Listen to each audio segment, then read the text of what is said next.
இயேசு கிறிஸ்துவின் நாமத்தினாலே இந்த காலை வேளையில கூடி வந்திருக்கிற உங்கள் ஒவ்வொருவரையும் அன்போடு கூட நான் வாழ்த்துகிறேன். இந்த நாளின் காலை வேளையில கூட தேவனுடைய அளவற்ற தயை நம் ஒவ்வொருவர் மேலும் அது ஊற்றப்பட்டு கொண்டிருக்கிறது. நம்ம பார்த்தபடி நான் இஸ்ரவேலுக்கு பனியைப் போல் இருப்பேன். அவன் லீலி புஷ்பத்தை போல் மலருவான். அப்போ அவருடைய தயை இன்றைக்கு பனியாய் நம்ம மேல பெய்து கொண்டிருக்கிறபடியினால தான் இன்றைக்கு நீங்களும் நானும் யார்னாலும் இந்த பூமியில இன்றைக்கு நிற்கிறோம். நாம் நிற்பதும் நிர்மூலமாகாதிருப்பதும் அவருடைய சுத்த கிருபை. அந்த தயவு மாத்திரம் நமக்கு இல்லைன்னா நம்ம வாழ்க்கையில இன்றைக்கு நம்ம எந்த வகையிலையும் நம்ம வாழ்க்கையில நன்மைகளையோ உயர்வுகளையோ மேன்மைகளையோ நம்ம பார்த்திருக்கவே முடியாது. இன்றைக்கு பிரத்யட்சமாய் தேவனுடைய தயை நம் மேலையும் நம் குடும்பங்கள் ஒவ்வொருவர் மேலையும் அது இருக்கிறத நம்ம விசுவாசிக்கும் பொழுது இன்னும் அந்த கிருபையும் தயையும் நம் வாழ்க்கையில ஒவ்வொரு நாளும் அது பெருகி கொண்டே இருக்கும் என்பதுல சந்தேகம் இல்லை. இந்த நாளுக்காக இன்னைக்கு ஒரே ஒரு வார்த்தையை நம்ம டீப்பா தியானிக்க போகிறோம். இந்த வார்த்தைய நம்ம தியானிக்கிறதுக்கு நம்ம ஹார்ட் முதல்ல அது நல்லா ஓப்பன் ஆகணும். இந்த வார்த்தை நம்ம உள்ளுக்குள்ள அது ஆழமா அது கடந்து சென்றதுன்னா, நிச்சயமா இந்த வார்த்தையின் மூலமாய் நமக்கு பலன் இல்லாமல் போகாது. நம்ம மேலோட்டமா வசனங்கள வாசிக்கிறதுக்கோ, ஆழமா இருதயத்துல இருந்து அந்த வார்த்தைய ரிசீவ் பண்ணி, அந்த வார்த்தைய இருதயத்துல வைக்கும்போது, அது நம் வாழ்க்கையின் ஒவ்வொரு சூழ்நிலைகளிலும் அந்த வார்த்தை நம்மோடு பேசும், நம்மோடு இடைப்படும். அந்த வார்த்தை நமக்கு விடுதலையை தரும் என்பதுல சந்தேகமில்ல. அப்படி ஒரு வார்த்தையை இன்றைக்கு நம்ம தியானிக்க போகிறோம். வாசிக்கலாம். 1 யோவான் 1வது அதிகாரம் 1வது வசனம். 1 யோவான் 1:1. ஆதி முதல் இருந்ததும் நாங்கள் கேட்டதும் எங்கள் கண்களினாலே கண்டதும் நாங்கள் நோக்கி பார்த்ததும் எங்கள் கைகளினாலே தொட்டதுமாயிருக்கிற ஜீவ வார்த்தையை குறித்து உங்களுக்கு அறிவிக்கிறோம். இதுல யோவான் அப்போஸ்தலனாகிய யோவான், இயேசுவோடு கூட இருந்த யோவான் எழுதுகிற வார்த்தை. ஆதி முதல் இருந்ததும் நாங்கள் கேட்டதும் எங்கள் கண்களினாலே கண்டதும் நாங்கள் நோக்கி பார்த்ததும் எங்கள் கைகளினாலே தொட்டதுமாயிருக்கிற ஜீவ வார்த்தையை குறித்து உங்களுக்கு அறிவிக்கிறோம். இதுல யோவான் முதலாவது தேவனை குறித்து இந்த வார்த்தையில முழுவதுமாய் இயேசு கிறிஸ்துவை குறித்து சொல்லுகிற காரியம் என்னன்னா, அவர் நித்தியமானவர், அவர் நிஜமானவர். ரியல், ஹி இஸ் ரியல், அவர்தான் சத்தியம், அவர்தான் நிஜம், அவர்தான் ஜீவன். அப்படிப்பட்டவரை நாங்கள் தொட்டு பார்த்திருக்கிறோம். அந்த ஜீவ வார்த்தையாகிய கிறிஸ்துவை நாங்க என்ன செய்திருக்கிறோம்? தொட்டு பார்த்திருக்கிறோம். இதுதான் இந்த வார்த்தையில இருக்கிற மேலோட்டமான ஒரு காரியமா இருந்தா கூட, இதுல இருக்கிற ஒவ்வொன்னையும் இன்றைக்கு ஆழமாய் நம்ம தியானித்து பார்க்க போகிறோம். யோவான் முதலாவது சொல்றாரு, ஆதி முதல் இருந்ததும். நம்ம பார்க்கிறோம் யோவான் 1:1 ஆதியிலே வார்த்தை இருந்தது. அந்த வார்த்தை தேவனிடத்தில் இருந்தது. அந்த வார்த்தை தேவனாயிருந்தது. அப்போ அந்த வார்த்தையாகிய கிறிஸ்து ஈவன் பிஃபோர் டைம் பிகன், அதாவது அந்த காலம் ஆரம்பிக்கிறதுக்கு முன்னாடி, உலகம் உருவாவதற்கு முன்பதாகவே he is an eternal God. அவர் நித்தியமாய் இருக்கிற ஒரு தேவன். அவருடைய நேச்சர் he is above. அவரை காலம் அவரை அடக்கி வைக்க முடியாது. அவர் காலத்திற்கு அப்பாற்பட்டவராய் இருக்கிறார். அவருடைய வாழ்க்கை பெத்லஹேம்ல ஆரம்பிக்கல. அவர் உலகம் தோன்றுகிறதற்கு முன்பதாகவே அவர் இருக்கிறவர். அவர்தான் தேவன். நானே கர்த்தர், என்னை தவிர வேறே தேவன் இல்லை என்று சொன்னவர். அப்போ இன்றைக்கு பிதா, குமாரன், பரிசுத்த ஆவியானவராய் திரியேக தேவனாய் இன்றைக்கு நம்மோடு கூட திரித்துவ தேவன் நம்மோடு கூட இருக்கிறதை நாம் அறிந்து கொள்ள வேண்டும். அவர் ஆதி முதலாய் இருக்கிறவர். அப்போ அவர் ஏதோ இந்த கிரியேஷன்ல ஒரு பார்ட் கிடையாது. ஏதோ அவர் பூமிக்கு வந்ததுனால, அவர் ஏதோ இந்த கிரியேஷன்ல இருக்கிற ஒரு ஒரு ஒரு அங்கம் கிடையாது. அவரே கிரியேட்டர். அவர்தான் சிருஷ்டிகரும் கூட. ஆதியிலே வார்த்தை இருந்தது. அந்த வார்த்தை தேவனிடத்தில் இருந்தது. அந்த வார்த்தை தேவனாய் இருந்தது. சகலமும் அவர் மூலமாய் உண்டாயிற்று. உண்டானது ஒன்றும் அவராலே அல்லாமல் உண்டாகவில்லை. இன்னைக்கு பூமியில இருக்கிற அத்தனை சிருஷ்டிப்புகளும் சகலமும் அவராலே உண்டாயிற்று. உண்டானது ஒன்றும் எதெல்லாம் இன்னைக்கு பார்க்கிறோமோ, அது எல்லாமே அவரால உண்டாயிற்று. உண்டானது ஒன்றும் அவராலே அல்லாமல் உண்டாகவில்லை. தன்னால ஏதோ படைச்சிருச்சுன்னு இன்னைக்கு சயின்ஸ்ல படிக்கிறோம். அது நிஜம் இல்லை. அது சத்தியம் இல்லை. உண்டானது எல்லாம் அவராலே உண்டாயிற்று. கொலோசையர் 1:17.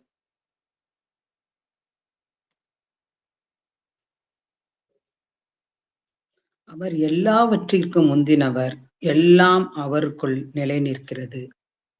அவர் எல்லாவற்றிற்கும் முந்தினவர். எல்லாம் அவருக்குள் நிலை நிற்கிறது. இன்னைக்கு இந்த பூமி, வானம், இந்த பண்ட சராசரங்கள் எல்லாமே யாருக்குள் நிலை நிற்கிறது? இயேசு கிறிஸ்துவுக்குள் நிலை நிற்கிறது. இன்னைக்கு நம்ம நிக்கிறோம் அப்படின்னா, நாமும் அவருக்குள் இருக்கிறோம். அவருக்குள் நாம் இருக்கிறோம், பிழைக்கிறோம், அசைகிறோம். சகலமும் அவர் மூலமாய் உண்டாயிற்று. அப்போ இன்னைக்கு நம்ம இந்த பூமியில இருக்கிறோம்னா, அவருடைய வார்த்தையா இன்றைக்கு நம்மை தாங்கி பிடித்து கொண்டிருக்கிறபடியினால தான் நாம் இந்த பூமியில் இருக்கிறோம்.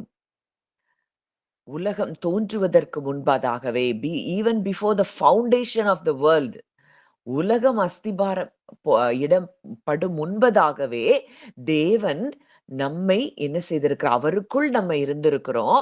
அந்த தேவன் எப்படி வார்த்தையாகிய தேவன் மாம்சமாகி பூமிக்கு வந்தாரோ, அதே போலதான் உலக தோற்றத்துக்கு முன்னதாகவே கிறிஸ்துவுக்குள் இருந்த நாம் இன்றைக்கு பூமியில மாம்சத்துல நமக்கு ஒரு சரீரத்தை கொடுத்து இந்த பூமிக்கு தேவன் நம்மை அனுப்பியிருக்கிறார். அப்போ இதை எவ்வளோ தூரம் நம்ம ரியலா பார்க்கிறோம். இயேசு கிறிஸ்துவை நம்ம ரியலா பார்க்கிறோம். நம்முடைய ஒவ்வொரு பார்ட் ஒவ்வொன்றையும் அவர்தான் தாங்கி பிடித்து கொண்டிருக்கிறார். அவருடைய வார்த்தை தான் நம்மை தாங்கி பிடித்து கொண்டிருக்கிறது. வார்த்தை தெளிவா சொல்லுது, இனிமேலும் நான் உங்களை தாங்குவேன், ஏந்துவேன், சுமப்பேன், தப்புவிப்பேன்னா அந்த தேவன் நம்மை தாங்கி கொண்டிருக்கிறார், நம்மை ஏந்தி கொண்டிருக்கிறார், நம்மை அவர் சுமக்கிறார், நம்மை அவர் தப்புவிக்கிறார். இது ஏதோ மேலோட்டமா, ஆமா இது எனக்கு ஒரு வாக்குத்தத்தமா தேவன் குடுத்திருக்கிறாரு அப்படின்னு மேலோட்டமா பார்க்கிறதில்ல. இது நம்முடைய ஜீவன்ல கலக்க வேண்டிய காரியம். இந்த வார்த்தை அங்க யோவான் அழகா அத டிஃபைன் பண்றாரு. ஆதி முதல் இருந்ததும், நாங்கள் கேட்டதும்.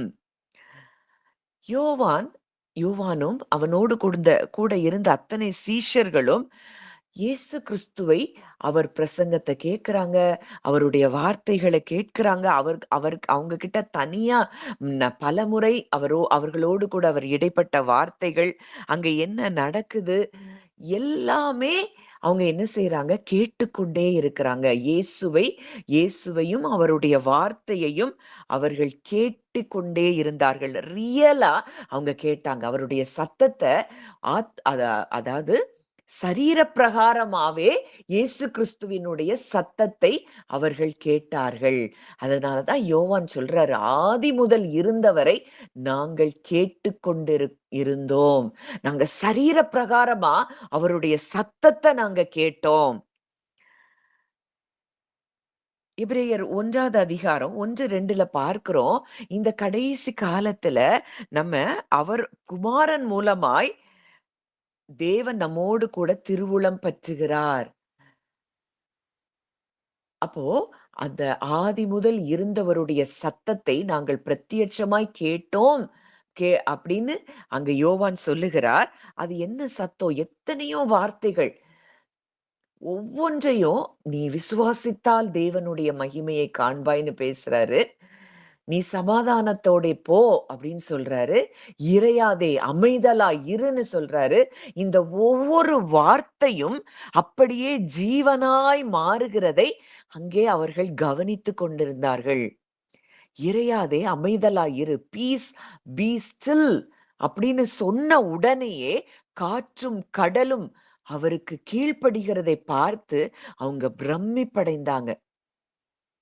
இந்த வார்த்தை, இந்த வார்த்தையாகிய கிறிஸ்துவினுடைய சத்தத்தை அவர்கள் தெளிவாய் அவர்கள் கண்ணார கண்டு காதார கேட்டதை நாம் பார்க்கிறோம். இயேசு சொல்றாரு, இந்த பூமியில இருக்கும்போது என் ஆடுகள் என் சத்தத்தை கேட்கும். அவைகள் எனக்கு பின்பாக எனக்கு பின் செல்லும். அப்ப அவருடைய சத்தத்தை கேட்கிற ஆடுகள், அவருக்கு பின்பாக செல்லுகிற ஆடுகள் நிச்சயமாய் ஜீவ ஒளியை அடையும் என்பதில் சந்தேகமில்லை. அவருடைய ஆடுகளாய் இருக்கிற நாம் அவருடைய சத்தியத்தை, அவருடைய சத்தத்தை நம்ம கேட்போமாகில் நம்ம ஜீவ ஒளியை அடைந்திருக்கிறோம் அப்படிங்கிறதுல நம்ம சந்தேகமே பட வேண்டாம். இது இன்னும் நான் டீப்பா போகும்போது நிறைய விஷயங்கள் உங்க இருதயத்தின் ஆழத்துல இந்த காரியங்கள் புரிய ஆரம்பிக்கும். நாங்கள் கேட்டதும், அடுத்ததா பார்க்கிறோம், எங்கள் கண்களினாலே கண்டதும். அங்கே யோவான் இயேசு கிறிஸ்து அங்கே சுகமாக்குகிறதையும், மரித்தவர்களை எழுப்புகிறதையும், அவர் காற்றையும் கடலையும் அடக்குகிறதையும், 5 அப்பம் 2 மீனை கொண்டு 5000 பேரை போஷித்ததையும் அவர் கண்ணார பார்த்த அந்த அதிசயங்கள். காணா ஒரு கல்யாண வீட்டுல அங்கே தண்ணீர் திராட்சை ரசமாய் மாற்றப்படுகிறதையும் அவர்கள் கண்ணார கண்டவர்கள். அங்க என்னெல்லாம் நடந்தது இயேசு கிறிஸ்துவின் மூலமாய், என்னதெல்லாம் நடந்ததோ அதை எல்லாவற்றையும் அவர்கள் கண்களால் பார்த்தவர்கள். இன்றைக்கு நான் அவர் சொல்றாரு, அவருடைய மகிமையை நாங்கள் கண்ணார கண்டோம். கண்ணால பார்த்தோம். இன்றைக்கு அவரை நாம் தரிசித்து நடவாமல் விசுவாசித்து நடக்கிறவர்களாய் இருக்கிற நம்முடைய வாழ்க்கையிலையும் அவருடைய மகிமையை நாம் பல வேளைகளில நம்ம கண்ணார பார்த்து கொண்டுதான் இருக்கிறோம். நம் ஜெபத்திற்கு ஒரு பதில் வரும்போது அது அவருடைய மகிமையை நாம் பார்க்கிற காரியமாய் இருக்குது. நம்ம இருதயத்துல சோர்ந்து போய் இருக்கும்போது அவர் நம்மை பலப்படுத்துகிற பொழுது அவருடைய மகிமையை நாம் பார்க்கிறோம். நமக்கு அடைபட்ட வாசல்கள் திறக்கப்படும் பொழுது நாம் அவருடைய மகிமையை பார்க்கிறோம். நம்ம சமாதானத்தை நம்ம மறுபடியும் பெற்றுக்கொள்ளும் பொழுது நாம் அவருடைய மகிமையை பார்க்கிறோம். நம்ம ஏற்கனவே தியானித்த வசனம், நான் ஜீவனுள்ளோர் தேசத்திலே கர்த்தருடைய நன்மையை காண்பேன் என்று விசுவாசியாதிருந்தால் கெட்டு போயிருப்பேன். கர்த்தருடைய நன்மையை நம்ம என்ன செய்வோமா, நிச்சயம் பார்ப்போம் என்ற நம்பிக்கை நமக்கு இருக்குமானால் நம் வாழ்க்கை எப்படி இருக்கும்? நிச்சயமாய் அது நன்றாகத்தான் இருக்கும் என்பதுல சந்தேகம் இல்லை. ஏன்னா இந்த கிறிஸ்து இன்றைக்கு நம்மோடு கூட இருக்கிறார். ஆதி முதல் இருந்தவர். அவருடைய மகத்துவத்தை சொல்லி முடியாது, அவருடைய வல்லமையை சொல்லி முடியாது, எதையும் செய்யும் ஆற்றல் உள்ளவர் இந்த கிறிஸ்து இன்றைக்கு நம்மோடு கூட இருக்கிறார், நமக்குள் இருக்கிறார். நாம் நோக்கி பார்த்ததும், அங்க சொல்றாங்க, நாங்கள் நோக்கி பார்த்ததும் எங்கள் கைகளினாலே தொட்டதுமாயிருக்கிற. வாசிக்கலாம். லூக்கா 24வது அதிகாரம் 39வது வசனம். லூக்கா 24:39 என்று அறியும்படி என் கைகளையும் என் கால்களையும் பாருங்கள், என்னை தொட்டு பாருங்கள். நீங்கள் காண்கிறபடி எனக்கு மாம்சமும் எலும்புகளும் உண்டாயிருக்கிறது போல ஒரு ஆவிக்கு இராதே என்று சொல்லி தம்முடைய கைகளையும் கால்களையும் அவர்களுக்கு காண்பித்தார். இங்க பிரத்யட்சமா அவங்கள தொட்டு பாருங்கன்னு சொல்லி இயேசு கிறிஸ்து அங்கே சீஷர்கள்ட்ட சொல்லுகிறதை நம்ம பார்க்கிறோம். நான் தான் என்று அறியும்படி என் கைகளையும் என் கால்களையும் பாருங்கள், என்னை தொட்டு பாருங்கள். இன்னொரு வசனம் அங்கே தோமா கிட்ட யோவான் 20வது அதிகாரம் 27வது வசனம். யோவான் 20:27. பின்பு அவர் தோமாவை நோக்கி, நீ உன் விரலை இங்கே நீட்டி என் கைகளைப் பார். உன் கையை நீட்டி என் விலாவிலே போடு. அவிசுவாசியாயிராமல் விசுவாசியாயிரு என்றார். அங்க தோமா கிட்ட ஆண்டவர் தோமா சந்தேகப்படுகிறப்போ, அங்க தோமா கிட்ட தேவன் சொல்றாரு, இயேசு கிறிஸ்து சொல்றாரு, "உன் விரலை இங்கே நீட்டி என் கைகளைப் பார். உன் கையை நீட்டி என் விலாவிலே போடு. அவிசுவாசியாய் இராமல் விசுவாசியாயிரு." அப்போ இவங்க கைகளினாலே தொட்டு பார்க்கிறவர். இந்த யோவானை குறித்து நம்ம பார்க்கிறோம். அவருடைய மார்பிலே அவன் சாய்ந்து கொண்டவனாயிருந்தான். அவருடைய கைகளை பற்றி பிடித்தவனாயிருந்தான். நம்ம ஏதோ தூரமா இருக்கிற தேவனை நம்ம ஆராதிக்கல. இந்த இயேசு கிறிஸ்து, இந்த யோவான் சொல்லுகிற அவர்கள் கண்களினாலே கண்டவர், அவர்கள் நோக்கி பார்த்தவர், அவர்கள் கைகளினாலே தொட்டதுமாய் இருக்கிற அந்த ஜீவ வார்த்தையாகிய கிறிஸ்து, இன்றைக்கு ரியலா நம்மோடு கூட அவர் வாசம் செய்து கொண்டிருக்கிறார். அங்க பார்க்கிறோம் அந்த வார்த்தை God was manifest in the flesh. அவர் என்ன செய்றார்? மாம்சத்தில் வெளிப்பட்டார். தேவன் மாம்சத்திலே வெளிப்பட்டார். ஏன் அவர் மாம்சத்தில வெளிப்பட்டார்?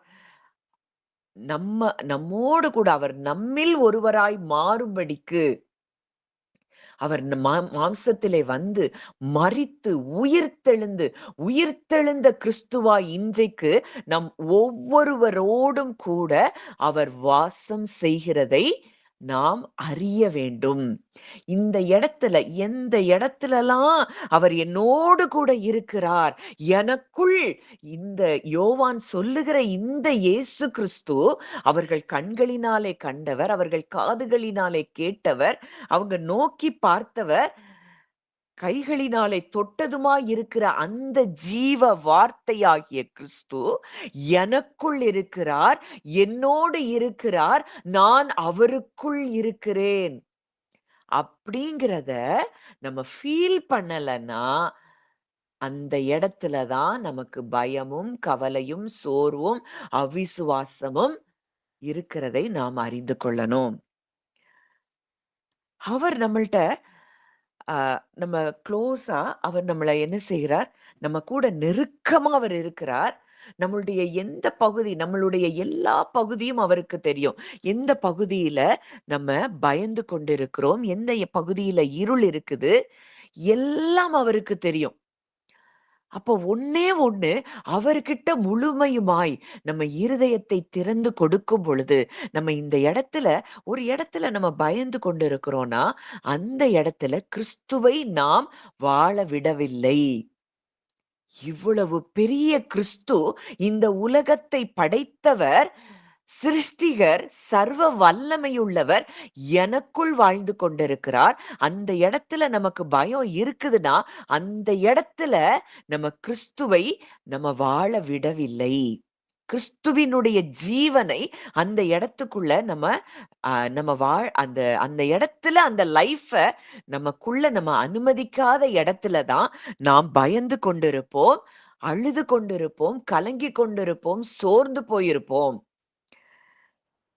அப்போ இன்றைக்கு அவர்கள் கைகளினாலே தொட்டு பார்த்த அந்த தேவன் இன்றைக்கு நிரந்தரமாய் நமக்குள் வாசம் பண்ணுகிறார்.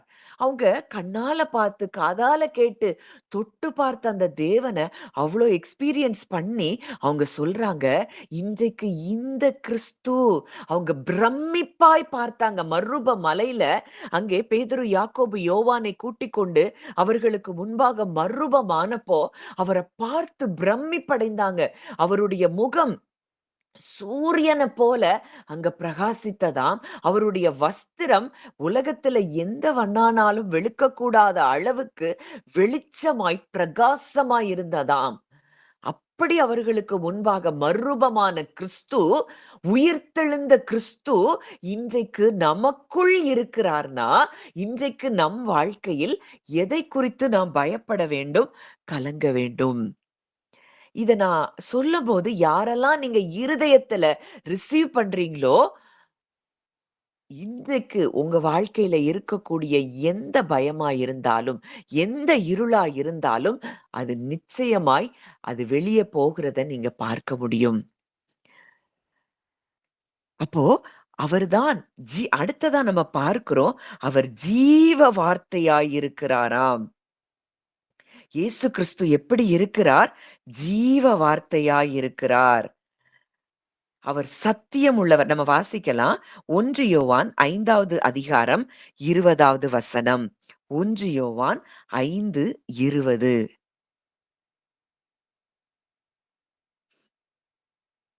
அன்றியும் நாம் சத்தியுள்ளவரை அறிந்து கொள்வதற்கு தேவனுடைய குமாரன் வந்து நமக்கு புத்தியை தந்திருக்கிறார் என்று அறிவோம். அவருடைய குமாரனாகிய இயேசு கிறிஸ்து என்னப்பட்ட சத்தியம் உள்ளவருக்குள் இருக்கிறோம். இவரே மெய்யான தேவனும் நித்திய ஜீவனுமா இருக்கிறார். அன்றியும் நாம் சத்தியம் உள்ளவரை அறிந்து கொள்வதற்கு தேவனுடைய குமாரன் வந்து நமக்கு புத்தியை தந்திருக்கிறார் என்றும் அறிவோம். அவருடைய குமாரனாகிய இயேசு கிறிஸ்து எண்ணப்பட்ட சத்தியமுள்ளவருக்குள்ளும் இருக்கிறோம். நம்ம இன்னைக்கு எங்க இருக்கிறோம்? இயேசு கிறிஸ்து என்னும் சத்தியமுள்ளவருக்குள் நம்ம என்ன செய்றோமா? இருக்கிறோம். இத எவ்வளவு தூரம் நீங்க லிட்ரலா ஃபீல் பண்றீங்களோ, இந்த நம்ம ஆழ் மனதுல இந்த சத்தியம் உள்ளவராகிய இயேசு கிறிஸ்துவுக்குள் நாங்கள் இருக்கிறோம். அப்படிங்கிறத லிட்ரலா நம்ம ஆழமாய் நம்ம இருதயத்துல அதை விசுவாசிக்க ஆரம்பிக்கும் பொழுதே, உங்க வாழ்க்கையில இருக்கிற இருள், பயம், கவலை இது எல்லாம் மறைந்து போகும். வாசிக்கலாம். யோவான் 17வது அதிகாரம் 21 முதல் 23வது வசனங்கள். யோவான் 17, 21 முதல் 23.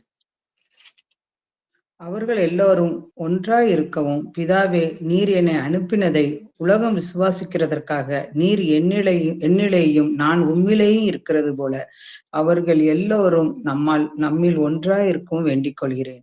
நாம் ம். ஒன்றாய் இருக்கிறது போல அவர்களும் ஒன்றாய் இருக்கும்படி நீர் எனக்கு தந்த மகிமையை நான் அவர்களுக்கு கொடுத்தேன். ம். ஒருமைப்பாட்டில் அவர்கள் தேறினவர்களாய் இருக்கும்படிக்கும் என்னை நீர் அனுப்பினதையும் நீர் என்னில் அன்பாய் இருக்கிறது போல அவர்களிலும் அன்பாய் இருக்கிறதையும் உலகம் அறியும்படிக்கும் நான் அவர்களிலும் நீர் என்னிலும் இருக்கும்படி வேண்டிக் கொள்கிறேன். இங்கே இயேசு கிறிஸ்து ஒரு ஜெபம் பண்ணுகிறார். அவர்கள் எல்லாரும் ஒன்றாய் இருக்கவும், பிதாவே நீர் என்னை அனுப்பினதை உலகம் விசுவாசிக்கிறதற்காக. அவர்தான் பிதாவாகிய தேவனிடத்துல இருந்துதான் நான் வந்தேன் என்பதை அறிந்து கொள்ளும்படி, உலகம் விசுவாசிக்கும்படி நீர் என்னிலேயும் நான் உம்மிலேயும் இருக்கிறது போல அவர்கள் எல்லாரும் நம்மில் ஒன்றாயிருக்கவும் வேண்டிக் கொள்ளுகிறேன். நாம் ஒன்றாயிருக்கிறது போல அவர்களும் ஒன்றாயிருக்கும்படி நீர் எனக்கு தந்த மகிமையை அவர்களுக்கு கொடுத்தேன். அப்போ பிதாவாகிய தேவன் குமாரனாகிய இயேசு கிறிஸ்துவினிடத்துல என்ன அன்பு வைத்திருந்தாரோ அதே அன்பை அங்க வாசிக்கிற அடுத்த வசனத்துல பார்க்கிறோம். நீர் என்னில் அன்பாய் இருக்கிறது போல அவர்களிலும் அன்பாய் இருக்கிறதையும் உலகம் அறியும்படிக்கும் நான் அவர்களிலும் நீர் என்னிலும் இருக்கும்படி வேண்டிக் கொள்ளுகிறோம். இன்றைக்கு இயேசு கிறிஸ்து ஜெபித்த இந்த ஜெபத்தை அப்படியே பிதாவாகிய தேவன் கேட்டிருக்கிறார். கேட்டு இன்றைக்கு நாம் சத்தியமுள்ளவராகிய அவருக்குள் நாம் என்ன செய்திருக்கிறோம்? வாழ்ந்து கொண்டிருக்கிறோம். இன்னைக்கு இயேசு கிறிஸ்துவுக்குள் நாம் இருக்கிறோம் என்பத எவ்வளோ ரியலா ஃபீல் பண்ண ஆரம்பிக்கிறோமோ, அந்த அளவுக்கு ரியலா அவர பார்க்க, பார்க்க, பார்க்க, பார்க்க நம்ம இருதயத்துல மிகப்பெரிய ஒரு சமாதானமும், சந்தோஷமும் நம்மை ஆளுகை செய்யும். இத ரியலா பார்க்காத இடத்துல தான் நம்ம வாழ்க்கையில பயங்கள், தோல்விகள், கலக்கங்கள், அவிசுவாசங்கள் எல்லாம் நம்மை ஆண்டு கொண்டிருக்கிறதை நாம் அறிந்து கொள்ளலாம். அப்போ நம்ம அவருக்குள்ள எந்த இடத்துல நீங்க நெறைய வார்த்தைகள் நமக்கு கற்றுக் கொடுக்குது. நாம் அவருக்குள் இருக்கிறோம். அப்போஸ்தலர் 17வது அதிகாரத்துல பார்க்கிறோம். அவருக்குள் நாம் இருக்கிறோம், பிழைக்கிறோம், அசைகிறோம். அப்போ அவருக்குள்ள தான் நம்ம இருக்கிறோங்கிறத எந்த அளவு ரியலா நீங்க ஃபீல் பண்றீங்க? கிறிஸ்துவுக்குள் இன்றைக்கு அவரை விசுவாசித்து, அவரை ஏற்றுக்கொண்ட நாம் அவருடைய பிள்ளைகளாய் இருக்கிறோம். அவராலே நாம் பிறந்திருக்கிறோம். இன்றைக்கு இயேசு கிறிஸ்துவுக்குள் நாம் இருக்கிறோம் என்றால், இத நீங்க அப்படியே நீங்க அந்த வார்த்தைய நீங்க விஷுவலைஸ் பண்ணி பார்க்கணும். அங்க யோவான் எவ்வளவு அழகா டிஃபைன் பண்றாரு. ஆதி முதல் இருந்தவர்.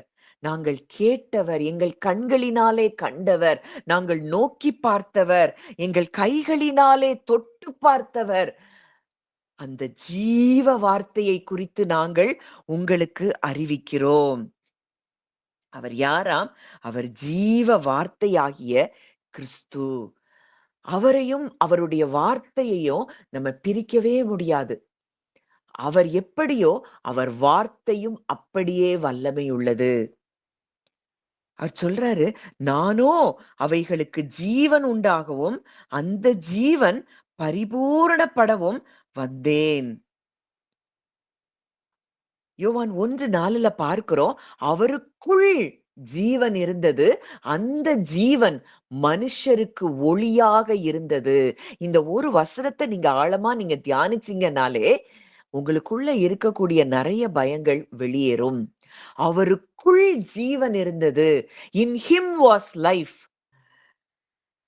அவர் சொல்றாரு, நானே வழியும், சத்தியமும், ஜீவனுமாய் இருக்கிறேன். அந்த இயேசு கிறிஸ்துவுக்குள் நம்ம இருக்கிறோம். அந்த ஜீவனாகிய கிறிஸ்துவுக்குள் நம்ம இருக்கிறோம். அந்த வெளிச்சமாகிய கிறிஸ்துவுக்குள் நம்ம இருக்கிறோம். அந்த ஜீவனாகிய கிறிஸ்து, அந்த வெளிச்சமாகிய கிறிஸ்து இன்றைக்கு நமக்குள் இருக்கிறார். அப்போ அது என்ன ஜீவன்? அது என்ன ஒளி? இன்னைக்கு உன்ன நல்லா புரிஞ்சு கொள்ளணும். நம்ம ஆழ் மனதுல, நம்ம இருதயத்துல எந்த இடத்துலலாம் பயம் இருக்குது, எந்த இடத்துலலாம் அவிசுவாசம் இருக்குது, எந்த இடத்துலலாம் கவலை இருக்குதோ, அந்த இடத்துலலாம் அவருடைய ஜீவனை நாம் உள்ளே விடவில்லை. அவருடைய வெளிச்சம் நமக்குள்ள வரல. அப்படின்னா என்ன அர்த்தம்? அவரை அந்த அது இடத்துலலாம் நம்ம எந்த இடத்துல இயேசு கிறிஸ்து சர்வ வல்லமையுள்ள தேவனாகிய அவர் இந்த காரியத்துல எந்த காரியத்தை குறிச்சு பயந்துட்டு இருக்கிறோமோ அந்த காரியத்துல அவரை நாம் வாழ விடவில்லை. அவர அந்த பகுதியில நம்ம எந்த இடத்துலலாம் நம்ம விடலையோ அந்த இடத்துலதான் அங்கே இருள் இருக்கும். அவர் முற்றிலுமாய் ஜீவனை உடையவர். குமாரனை உடையவன் ஜீவனை உடையவன். குமாரன் இல்லாதவன் ஜீவன் இல்லாதவன். எந்த இடத்துல இப்போ நீங்க ஒரு காரியத்தை குறிச்சு உங்க பலவீனத்தை குறித்தோ, உங்க குடும்ப சூழ்நிலையை குறிச்சோ நீங்க கலங்கிட்டே, பயந்துட்டே இருக்கிறீங்க. அந்த ஏரியால உங்களுக்கு சமாதானம் இல்லன்னா, அந்த ஏரியால நீங்க கிறிஸ்துவை அனுமதிக்கவில்லை. ஒளியாய் இருக்கிற அந்த கிறிஸ்து இன்றைக்கு நம்முடைய இருதயத்தின் முழுமையையும் அவர் ஆட்கொண்டிருப்பார் என்றால் நம்ம எதை குறிச்சும் பயப்பட மாட்டோம், எதை குறிச்சும் கவலைப்பட மாட்டோம். அவருடைய வார்த்தைகள் அங்க வாசிக்கலாம். யோவான் 6வது அதிகாரம் 63வது வசனம். யோவான் 6:63. ஆவியே உயிர்ப்பிக்கிறது, மாம்சமானது ஒன்றுக்கும் உதவாது. நான் உங்களுக்குச் சொல்லுகிற வசனங்கள் ஆவியாயும் ஜீவனாயும் இருக்கிறது. ஆவியே உயிர்ப்பிக்கிறது. இன்னைக்கு நம்ம எங்கெல்லாம் பயந்துட்டு இருக்கோமோ அங்கெல்லாம் மரணம் ஆளுகை செய்து கொண்டிருக்கிறது. முதல் ஆதாமின் மூலம் வந்த மரணம் ஆளுகை செய்து கொண்டிருக்கிறது. இந்த முதல் ஆதாமுக்கு முதல்ல வந்தது என்னது? பயம். இன்னைக்கும் நமக்கு எந்த ஏரியாலலாம் பயம் இருக்கிறதோ, அந்த ஏரியாலலாம் மரணம் ஆளுகை செய்து கொண்டிருக்கிறதை நாம் அறிய வேண்டும். பயம் இருக்கு, கலக்கம் இருக்கு. இது இப்படி ஆகுமா? அப்படி ஆகுமான்னு ஒரே சிந்தனைகள்ல குழப்பம். இந்த எல்லாமே இதுக்கு ரூட் என்னன்னா, அவரை நாம் இன்னும் என்ன செய்யல? அவருடைய ஜீவன் நம்ம நம்ம இருதயத்துல முழுவதுமாய் ஃப்ளோ ஆகாத இடத்துல தான் நமக்கு பயம் இருக்கிறது. ஆனா வார்த்தை சொல்லுது, ஆவி உயிர்ப்பிக்குமாம். பிந்தின ஆதாமாகிய இவர் உயிர்ப்பிக்கிற ஆவியானார். 1 கொரிந்தியர் 15ல நம்ம பார்க்கிறோம். முதலாம் ஆதாம் ஜீவ ஆத்துமாவானான். பிந்தின ஆதாமாகிய இயேசு கிறிஸ்து எப்படி ஆனாராம்? உயிர்ப்பிக்கிற ஆவியானார். இன்றைக்கு இந்த மரணம் முதல் ஆதாமின் மூலம் வந்த பாவம், மரணம் என்கிற அந்த பிரமாணத்துல இருந்து நம்ம ஜீவனின் பிரமாணத்துக்குள்ள நம்ம வந்துட்டோம்னா, அங்கே ஒரு மிகப்பெரிய ஒரு உயிர்ப்பித்தல் நமக்குள்ளே நடைபெற்றிருக்கிறது. இங்க ஆவி என்ன செய்தான்? உயிர்ப்பிக்குது. முதலாதாம் மூலம் வந்த செயல்கள், செய்கைகள் நமக்குள்ள இருக்குன்னா, அங்க மரணம் ஆளுகை செய்து கொண்டிருக்கிறது. பயம் இருக்குன்னா, அங்க மரணம் ஆளுகை செய்து கொண்டிருக்குது. ஆனா வார்த்தை சொல்லுது, உயிர்ப்பிக்கிற ஆவியானவராகிய கிறிஸ்துவுக்குள் நாம் இருக்கிறோம். அவர் நமக்குள் இருக்கிறார்னா, இங்கே மரணம் நம்மை ஆளுகை செய்ய முடியாது என்பதுதான் சத்தியம். இங்க சொல்லப்பட்டிருக்கிற வார்த்தை ஆவியே உயிர்ப்பிக்கிறது. மாம்சமானது ஒன்றுக்கும் உதவாது. இந்த ஐம்புலன்கள்ல நம்ம செயல்பட்டு கொண்டிருந்தோம்னா, அது ஒன்றுக்கும் உதவாத ஒரு காரியம். நீங்க நீங்க சாதாரணமா உலகத்துல இருந்து பார்க்கிறது, உலகத்துல இருந்து கேட்கிறது, உங்க சூழ்நிலைகள் இத பார்த்துட்டு இருந்தீங்கன்னா, இது ஒன்றுக்கும் உதவாது. நான் உங்களுக்கு சொல்லுகிற வசனங்கள் ஆவியாயும் ஜீவனாயும் இருக்கிறது. இயேசு கிறிஸ்து சொல்றாரு, நான் உங்களுக்கு சொல்ற வார்த்தை உங்களுக்கு எப்படி இருக்குது? ஆவியா இருக்குது, ஜீவனா இருக்குது. இயேசு கிறிஸ்து ஜீவன். அவருடைய வார்த்தையும் ஜீவனா இருக்குது. அவருடைய வார்த்தையும் உயிர்ப்பிக்கிற வார்த்தைகளா இருக்குது. அப்ப இன்றைக்கு நீங்க எந்த வார்த்தைகளை நீங்க தியானித்துக் கொண்டிருக்கிறீங்க? உங்க வெளியில இருந்து வருகிற காரியங்கள், மனிதர்கள் பேசுகிற காரியங்கள், நீங்க உங்க எண்ணங்கள்ல தோன்றுகிற காரியங்கள். பிசாசானவன் பொய்யனும் பொய்க்கு பிதாவுமாய் இருக்கிறான். அவன் பேசும்போது தன் சொந்தத்தில் இருந்து எடுத்து பேசுகிறான். அவன் பேசுகிறதை நீங்க எண்ணங்கள்ல தியானித்துக் கொண்டிருக்கிறீங்களா? அப்படின்னா நீங்க முதல் ஆதாமில் தான் வாழ்ந்து கொண்டிருக்கிறீர்கள். இன்றைக்கு முழுவதுமாய் கிறிஸ்து எங்கேயாவது பயப்பட்டாரா? கிறிஸ்துவினுடைய சமாதானம் எங்கேயாவது குறைவுபட்டதா? அவருடைய சந்தோஷம் எங்கேயாவது குறைவுபட்டதா? எங்கேயுமே இல்லை. ஏன்னா அவர் முழுவதுமாய் பிதாவுடைய ஜீவன்ல அவர் வாழ்ந்து கொண்டிருந்தார். அவரோடு கூட ஐக்கியத்தில் அவர் இருந்தபடியினால, என் அப்பா யாருன்னு எனக்கு நல்லா தெரியும். என் அப்பா என்னைய கைவிட மாட்டார். என் அப்பா இப்ப கேட்டாலும் அவர் அத்தனை லேகியோனை எனக்காக அனுப்புவார்.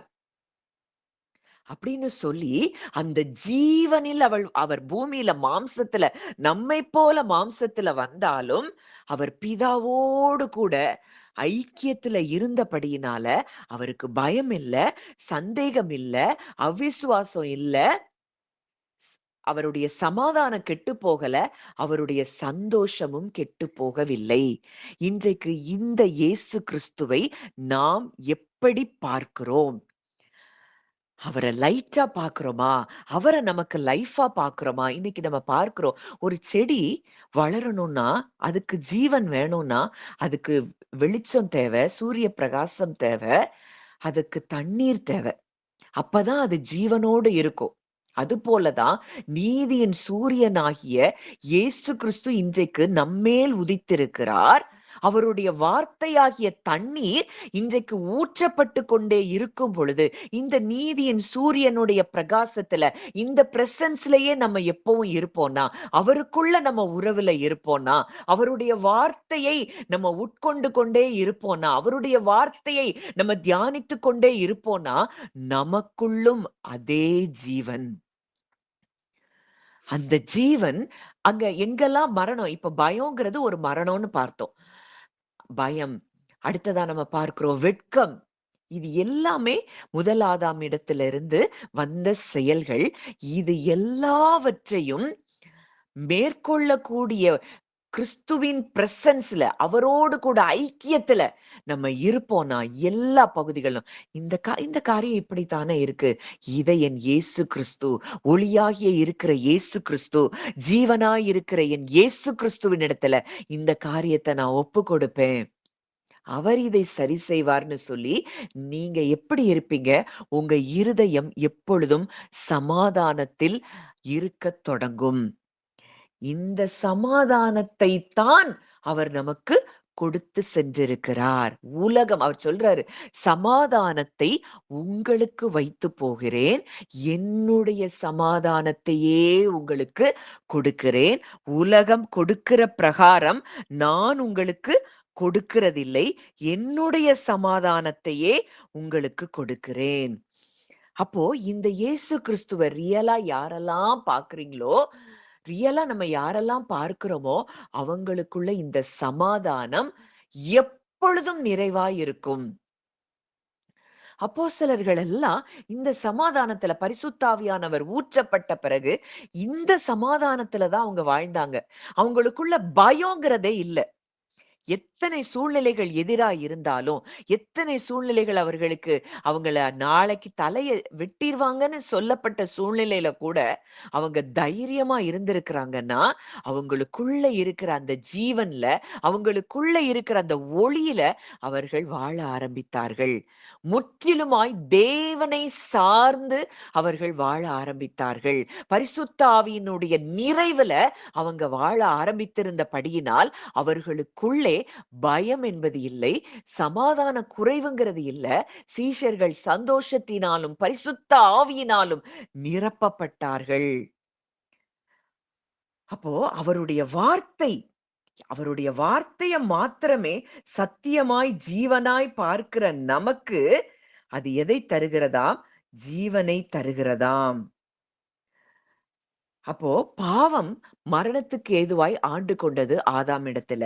ஆனால் கர்த்தராகிய இயேசு கிறிஸ்துவின் மூலம் நமக்கு கொடுக்கப்பட்ட நீதி அது நித்திய ஜீவனுக்கு ஏதுவாக ஆண்டு கொண்டது. நித்திய ஜீவன் அப்படின்னாலே தேவனும் நாமும் ஒன்றாய் இருப்பதே நித்திய ஜீவன். அந்த உறவில் இருப்பதுதான் நித்திய ஜீவன். இன்றைக்கு இயேசு கிறிஸ்துவாகிய சத்தியமுள்ளவருக்குள்ளே நாம் இருக்கிறோம்னா, நாம் ஒரு நாளும் தனிமையானவர்கள் அல்ல. நீங்க தனிமைய ஃபீல் பண்றீங்கன்னா, நம்ம இன்னும் மரணத்துக்குள் இருக்கிறோம். பிதா, குமாரன், பரிசுத்த ஆவியானவர் எப்பொழுதும் ரியலா எங்க கூடயே இருக்கிறாங்க. கிறிஸ்துவானவர் மகிமையின் நம்பிக்கையாக எனக்குள்ளே இருக்கிறார். சொல்றாரு, நானோ அவைகளுக்கு ஜீவன் உண்டாகவும் அந்த ஜீவன் பரிபூரணப்படவும் வந்தேன். அந்த பரிபூரண ஜீவனை நாம் பெற்றுக்கொள்ளுகிறவர்களாய்த்தான் நாம் இருக்கிறோம். இந்த பரிபூரண ஜீவனை பெற்றுக்கொண்டிருக்கிறோம்னா நமக்குள்ள சந்தேகம் இருக்காது, பயம் இருக்காது, கலக்கம் இருக்காது, அவிசுவாசம் இருக்காது. என்னுடைய ஜீவன் இன்றைக்கு கிறிஸ்துவுடனே தேவனுக்குள் மறைந்திருக்கிறது கொலோசேயர்ல பார்க்கிறோம். அப்போ என்னுடைய ஜீவன், நம்ம குடும்பத்துல இருக்கிற ஒவ்வொருவருடைய ஜீவனும் கிறிஸ்துவுடனே தேவனுக்குள் மறைந்திருக்கிறது. அப்போ நம்முடைய ஜீவனை தொட எந்த வல்லமையாலும் முடியாது. இன்றைக்கு என்னுடைய சுவாசம் தேவனுடைய சுவாசமும் ஒன்றாய் இருக்கிறது. இந்த சுவாசத்தை தொட எந்த வல்லமைக்கும் அதிகாரம் இல்லை. மரணத்துக்கு அதிகாரியாகிய பிசாசானவனை தனது மரணத்தினாலே இயேசு கிறிஸ்து அழித்திருக்கிறார். எபிரேயர் 2ல பார்க்கிறோம். அப்போ இதெல்லாம் யார் ஒருவர் ரியலா ஃபீல் பண்ணி இதுலயே வாழ்றாங்களோ அந்த வார்த்தை அவர்களை உயிர்ப்பிக்கிறது. ஆவி உயிர்ப்பிக்கிறது, மாம்சமானது ஒன்றுக்கும் உதவாது. இங்க யோவான் நித்தியமான பிதா, நித்தியமான இயேசு கிறிஸ்துவை அவர் நமக்கு காண்பிக்கிறார். அவங்க தொட்டு பார்த்து, நோக்கி பார்த்து, கண்களினால் பார்த்தவர், அவர்கள் காதுகளினாலே கேட்டவர், ஜீவனை கொடுக்கிறவரை குறித்து இந்த வார்த்தையிலே இயேசு கிறிஸ்துவை நமக்கு அறிமுகப்படுத்துகிறார். இந்த இயேசு கிறிஸ்து இன்றைக்கு நம்முடைய வாழ்க்கையிலும் அவர் ஜீவனை கொடுக்கும்படித்தான் அவர் நமக்குள்ளே வாசம் பண்ணி கொண்டிருக்கிறார். நீங்க அவரை வாழ விடணும். உங்களுக்குள்ள இருக்கிற இயேசு கிறிஸ்துவை நீங்க எவ்வளவு அதிகமாய் உங்களுக்குள்ளே வாழ விடுறீங்களோ அவ்வளவுக்கு அதிகமாய் நீங்கள் பிரகாசமாய் மாறுவீர்கள். நீங்க வெளிச்சமா மாறுவீங்க. உங்களை பார்க்கும் பொழுதே கிறிஸ்துவை மற்றவர்கள் பார்க்கும்படியான ஒரு காரியம் உங்களுக்குள்ள இருந்த அந்த லைட் ரேடியேட் ஆகும். நம்ம முதல் ஆதாமின் செயல்கள்ல நம்ம சிந்திக்க மாட்டோம். முதல் ஆதாமின் செயல்கள் அங்க என்னெல்லாம் இருந்தது? கோபம் இருந்தது, எரிச்சல் இருந்தது, குற்றம் சாட்டுதல் இருந்தது, பொறாமை இருந்தது, பெருமை இருந்தது, எல்லாம் இருந்துச்சு. இந்த முதல் ஆதாமின் செயல்கள் நம்மை விட்டு முற்றிலுமாய் அது அறுப்புண்டு போகிறதை நாம் பார்க்க முடியும். கிறிஸ்துவுக்குள், சத்தியம் உள்ளவருக்குள் நான் இருக்கிறேன். அப்ப அந்த சத்தியம் உள்ளவருக்குள் நம்ம இருக்கிறோம்னா அவருடைய சத்தியம் என்ன சொல்லுது? அவருடைய வார்த்தை என்ன சொல்லுது? அவருடைய கரங்களுக்குள் அவர் நம்மை வைத்திருக்கிறாராம். அவருடைய கைகளுக்குள் நம்மை வைத்திருக்கிறாராம். அதுதான் உயிர்ப்பிக்கிற வார்த்தை. ஆவி உயிர்ப்பிக்கிறது. அவருடைய வார்த்தை ஆவியாயும் ஜீவனாயும் இருக்குதுன்னா இந்த வார்த்தையை நம்ம எவ்வளவு தூரம் ரியலா பார்க்கிறோம், சத்தியமாய் பார்க்கிறோம். அவருடைய கரத்துக்குள்ள இருக்கிற நான், என்னை ஒருவனும் ஒரு காலும், என்னையும் என் குடும்பத்தையும் ஒருவரும் ஒரு காலும் பறித்து கொள்ள முடியாது. இத ஃபீல் பண்ணணும். இத நம்முடைய ஆழ் மனதுல, கான்சியஸ்ல நம்ம பார்க்கும் பொழுதுதான் நமக்கு பயம் என்பது இருக்காது. நம்ம சொல்றோம், ஏன் நான் ஆண்டவரை தானே தேடுறேன், ஏன் எனக்கு இப்படி நடக்குது, ஏன் எனக்கு இந்த இழப்பு? எந்த இடத்துல எல்லாம் நம்ம ரியலா பார்க்கலையோ அந்த இடத்துல எல்லாம் நம்ம என்ன செய்றோம்? அங்க அங்க மரணத்தை நம்ம அனுமதித்து கொண்டிருக்கிறோம். கிறிஸ்துவை ரியலா பார்க்காத இடம் எல்லாவற்றிலும் மரணம் ஆளுகை செய்து கொண்டிருக்கும். இப்ப சில ஏரியால நீங்க பயங்கரமா அவரை நம்புவீங்க, விசுவாசிப்பீங்க. அந்த ஏரியால உங்களுக்கு பயம் இருக்காது. ஆனா ஒரு சில காரியம் இது எப்படி நடக்குமோ, என்னவாகுமோ அப்படின்னு நீங்க பயப்படுற இடங்கள்ல நீங்கள் கிறிஸ்துவை உங்களில் அந்த இடத்துல வாழ அனுமதிக்கல. அந்த இடத்துல மரணம் ஆளுகை செய்து கொண்டிருக்கிறது. அப்போ இன்றைக்கும் அவர் நம்மோடு கூட பேசிக்கொண்டே இருக்கிறார். நமக்குள் அவர் வாழ்ந்து கொண்டிருக்கிறார். அவருடைய பிரசன்னம் நம்மை சூழ்ந்திருக்கிறது. அவருடைய பிரசன்னத்தின் சமாதானத்தினாலே அவர் நம்மை நிரப்பிக் கொண்டிருக்கிறார். அவருடைய ஜீவன் இன்றைக்கு நம்மை நிரப்பிக் கொண்டிருக்கிறது. அவருடைய வெளிச்சம் இன்றைக்கு நம்மை நிரப்பிக் கொண்டிருக்கிறது.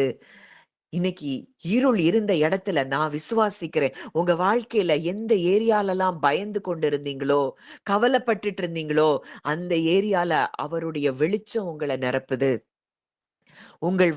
அவர் சொல்றாரு, உங்க குறைவுகள் எல்லாம் என்ன செய்யும்? நிறைவாகும். நிறைவான கிறிஸ்துவை உங்களுக்குள்ள நீங்க பயந்து கொண்டு இருக்கிற இடத்துல நிறைவான கிறிஸ்துவை நீங்க அனுமதிக்கும் போது அந்த பகுதியில இருக்கிற குறைவுகள் நீங்கி போய் நிறைவுக்குள்ள நீங்க வருவீங்க. அவர் உங்கள் எதிர்காலம் அவருடைய கைக்குள்ள இருக்கிறத பார்க்கணும். நமக்கு ஏன் பயப்படுறோம்? நாளைக்கு என்ன நடக்கும், நாளான்னைக்கு என்ன நடக்கும்னு ஏன் பயப்படுறோம்னா, நம்ம ஃபியூச்சர் நம்ம கையில இருக்கிற மாதிரி நம்ம நினைக்கிறோம். He holds your future. அவர் நம்முடைய எதிர்காலத்தை அவர் கைகளில் அவர் வைத்திருக்கிறார். இன்டிமேட்டா அவர் அந்த அளவுக்கு நம்மளை நேசிக்கிறார். ஒவ்வொரு காரியத்தையும் நமக்கு நடக்கிற ஒவ்வொரு காரியத்தையும் அவர் அறிந்திருக்கிறார். அந்த ஐக்கியம், அந்த ஒன்னஸ்ல அவர் நம்மோடு கூட தான் இருக்கிறாரு. ஆனா நாம் அவரை அந்த அளவுக்கு நம்ம என்ன செய்யல, பார்க்கல. கிறிஸ்துவை நம்ம ரியலா ஃபீல் பண்ண ஆரம்பிக்கணும்.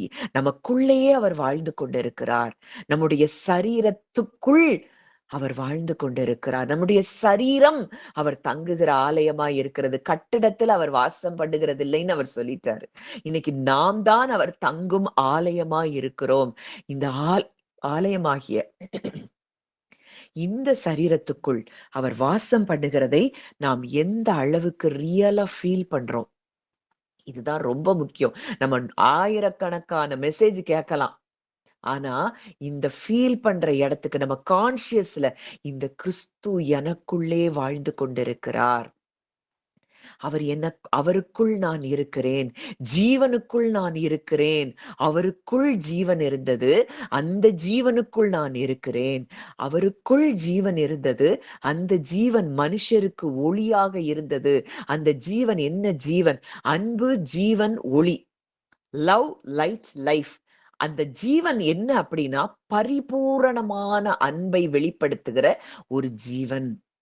பூரண அன்பு பயத்தை புறம்பே தள்ளுமாம். இந்த பூரண அன்பு, கிறிஸ்துவின் பூரண அன்பை புரிந்து கொள்ள ஆரம்பிக்கிறவனுக்கு பயம் இருக்காது. இந்த பரிபூரணமாகிய கிறிஸ்துவின் அன்புக்குள்ள நீங்களும் நானும் இருக்கிறோம் என்பதை நீங்க கான்ஷியஸ்னஸ்ல நீங்க ஆழ் மனதுல கொண்டு அதை தியானித்து கொண்டே இருக்க இருக்க இருக்க இருக்க உங்களுக்குள் பயம் என்பதே இருக்காது, கலக்கம் என்பது இருக்காது, சோர்வு என்பது இருக்காது. அந்த பரிபூரண அன்புதான் ஜீவன். அந்த பரிபூரண அன்பை நம்ம ஃபீல் பண்ண நாம் மற்றவர்களுக்கும் அந்த தேவ அன்பை வெளிப்படுத்துகிறவர்களாய் நாம் மாறுவோம். இன்னைக்கு வரைக்கும் நமக்கு மற்றவங்க மேல கசப்போ எரிச்சலோ இருக்குதுன்னா இந்த பரிபூரணமான அன்பை நம்ம இன்னும் ஃபீல் பண்ண ஆரம்பிக்கல, உணர ஆரம்பிக்கல. இந்த கிறிஸ்துவின் பரிபூரணமான அந்த அன்புக்குள், பரிபூரணமான அந்த ஜீவனுக்குள் நான் இருக்கிறேன். என் என் தேவன் என்னை ஒரு நாளும் என்னை வெட்கப்பட விடமாட்டார். அப்படிப்பட்ட அவர் என்னை பிரகாசிப்பிக்கிற தேவனாய் இருக்கிறார். இந்த இடத்துல நம்ம ஃபீல் பண்ணி நம்ம வாழ ஆரம்பிக்கும் பொழுது அது நமக்கு ஜீவனை கொடுக்கிறது. அது நமக்கு ஒளியை கொடுக்கிறது.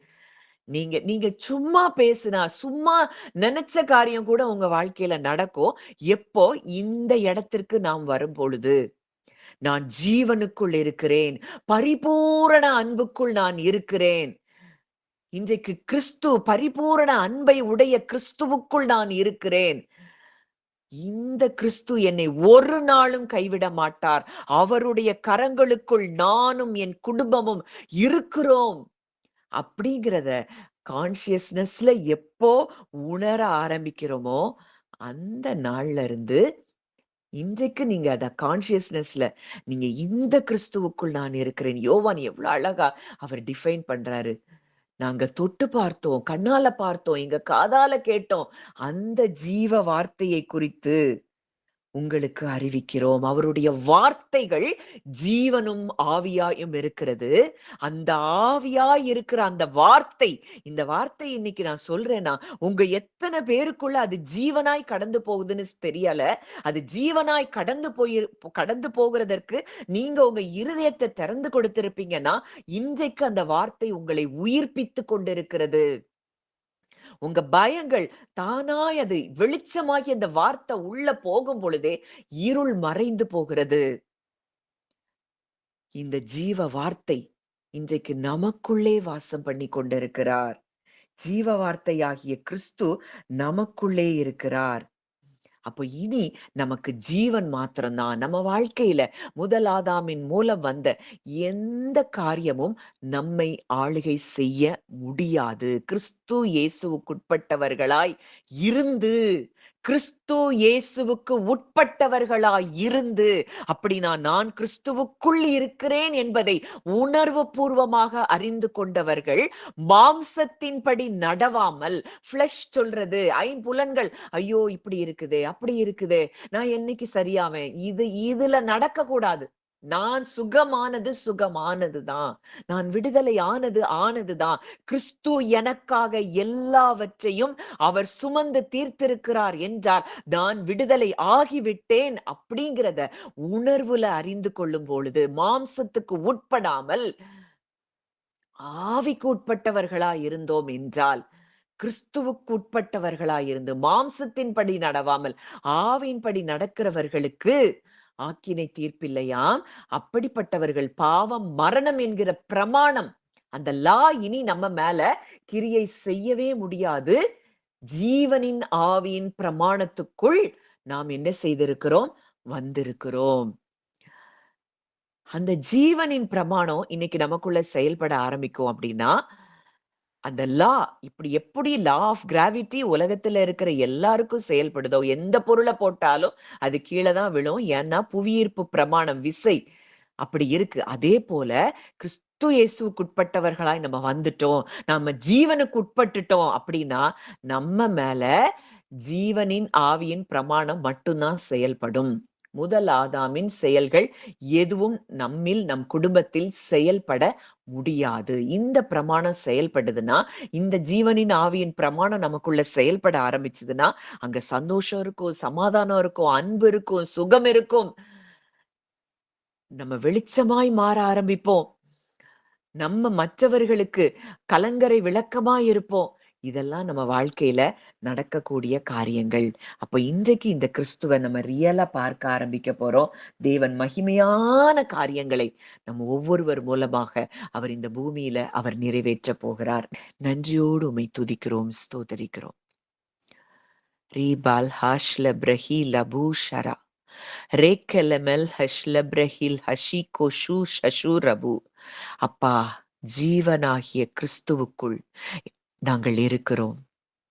சத்தியம் உள்ளவராகிய இயேசு கிறிஸ்துவுக்குள் நாங்கள் இருக்கிறோம். நீங்க தான் சத்தியம். நீங்க சொல்லிட்டீங்கன்னா அது நிஜம். எனக்குள்ள நீ இருக்கிறாய் மகளே அப்படின்னு நீங்க சொல்லிட்டீங்கன்னா அது மட்டும்தான் நிஜம். இயேசு கிறிஸ்துவுக்குள் பரிபூரண ஜீவனுக்குள் ஒளியாகிய அவருக்குள் நாங்க இருக்கிறோம். நீர் நேற்றும் இன்றும் என்றும் மாறாதவர். அந்த மாறாத தேவனுக்குள் நாங்கள் இருக்கிறோம். நீர் சர்வ வல்லமையுள்ளவர். சர்வ வல்லமையுள்ள தேவனுக்குள் நாங்கள் இருக்கிறோம். இன்றைக்கு இந்த தேவன் எங்களுக்குள் நீர் இருக்கிறீர். அத்தனையையும் துறந்து உம்முடைய எல்லா மகிமையும் தொடர்ந்து இந்த பூமிக்கு வந்து எங்களுக்காக மரித்து எங்களுக்காக உயிர்த்தெழுந்து இன்றைக்கு எங்களுக்குள் வாசம் செய்கிறீர் அப்பா. இத நாங்க ரியலா பார்க்கிறோம் அப்பா. எங்க குடும்பத்துக்குள் நீர் இருக்கிறீர். எங்க குடும்பம் உமக்குள் இருக்கிறதப்பா. கிறிஸ்துவுக்குள் நாங்களும் எங்கள் குடும்பத்தில் இருக்கிற ஒவ்வொருவரும் இருக்கிறோம். உம்முடைய கரங்களுக்குள் நாங்களும் எங்கள் குடும்பத்தில் இருக்கிற ஒவ்வொருவரும் இருக்கிறோம். உம்முடைய அக்கினிக்குள் நீங்க சொன்னீங்க, நான் அதை சுற்றிலும் அக்கினி மதிலாயிருந்து அதன் நடுவில் மகிமையாயிருப்பேன் என்று சொன்னீங்களேப்பா. நீங்க எங்களை சுற்றிலும் அக்கினி மதிலாய் இருக்கிறீங்கப்பா. உங்களுக்குள்ள நாங்க இருக்கிறோம். உங்க வெளிச்சத்துக்குள்ள நாங்க இருக்கிறோம் அப்பா. இனி இருள் எங்களை ஆளுகை செய்ய முடியாது. இந்த வார்த்தைகளை நாங்கள் தியானிக்கிற இந்த வேளையிலேயே இருதயத்துல இருந்த எல்லா இருள் அது வெளியே போனதை நாங்க பார்க்கிறோம் அப்பா. ஒரு பெரிய விடுதலைய இன்றைக்கு எங்களுடைய ஆத்துமாவில நீங்க கொடுத்திருக்கிறீங்கப்பா. எங்க ஆவியில இருக்கிற அந்த வெளிச்சம் அப்படியே எங்க ஆத்துமாவில அது வந்ததை நாங்க பார்க்கிறோம் அப்பா. we are becoming light. நாங்களே வெளிச்சமாய் மாறுகிறோம் அப்பா. நீங்கள் உலகத்துக்கு வெளிச்சமாய் இருக்கிறீர்கள் என்று சொன்னீங்கப்பா. நீங்க வெளிச்சமாகிய உமக்குள் நாங்கள் இருக்கிறபடியினாலே உங்களுக்குள்ள பயம் இல்ல, உங்களுக்குள்ள சமாதான குறைவில்ல, உங்களுக்குள்ள சந்தோஷத்துல குறைவில்ல, உங்களுக்குள்ள அவிசுவாசம் இல்லைன்னா அந்த சத்தியம் உள்ளவருக்குள்ள நாங்க இருக்கிறோம்னா எங்களுக்குள்ளும் அதெல்லாம் இருக்க முடியாது. அந்த சத்தியம் உள்ளவர் இன்றைக்கு எங்களுக்குள்ளே இருக்கிறீர்னா உங்க வார்த்தை மாத்திரம் தான் சத்தியம். உங்க வார்த்தை சொல்லுது, என் ஜனங்கள் ஒருபோதும் வெட்கப்பட்டு போவதில்லை. அந்த சத்திய வார்த்தை இன்றைக்கு நாங்கள் பயப்படுகிற எல்லா பகுதிகளுக்குள்ளும் நாங்க அனுப்புகிறோம் அப்பா. நாங்கள் இனி ஒரு காலம் நாங்கள் எங்க வாழ்க்கையில நாங்கள் வெட்கப்பட்டு போக மாட்டோம் அப்பா. ஏன்னா ஆவிதான் உயிர்ப்பிக்கும், மாம்சமானது ஒன்றுக்கும் உதவாது. அந்த ஜீவ வார்த்தையாகிய கிறிஸ்து எங்களுக்குள் இருந்து எங்களுக்குள் நீர் பேசிக்கொண்டே இருக்கிறீர். சத்திய ஆவியாகிய தேற்றரவாளனாகிய பரிசுத்த ஆவியானவர் எங்களுக்குள் இருந்து நீர் அப்பா பேசிக்கொண்டிருக்கிறீர். நீ தேவனுடைய பிள்ளை என்பதை நீர் பேசிக்கொண்டே இருக்கிறீர் அப்பா. அந்த சத்தத்தை நாங்கள் முழுவதுமாய் கேட்கிறோம் அப்பா. எங்களுடைய ஆவி, ஆத்துமா, சரீரம் முழுவதும் அந்த சத்தத்தினால் இப்பொழுது நிரம்பிக் கொண்டிருக்கிறது. நீ தேவனுடைய பிள்ளை, நீ உலகத்தை படைத்த சர்வ வல்லமையுள்ள தேவனுக்கு பிள்ளை என்கிற சத்தத்தை எங்களுடைய உணர்வுகள்ல நாங்கள் கேட்கிறோம் அப்பா. ஒரு பெரிய விடுதலை இன்றைக்கு நாங்கள் பெற்றுக்கொள்ளுகிறோம் அப்பா.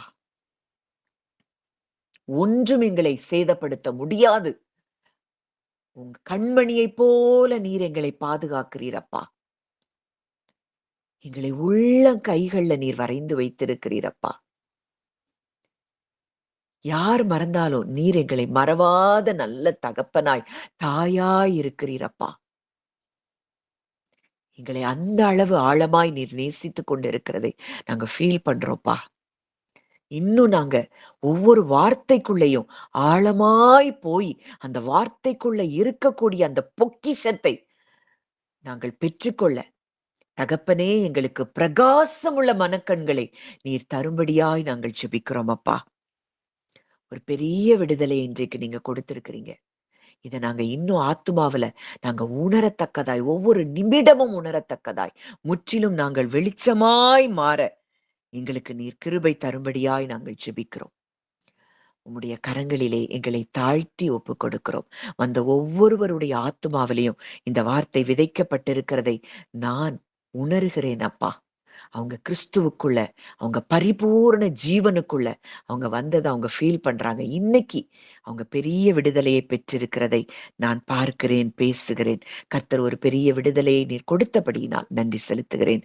இயேசுவின் மூலம் கேட்கிறோம் ஜீவனுள்ள நல்ல பிதாவே. ஆமென்.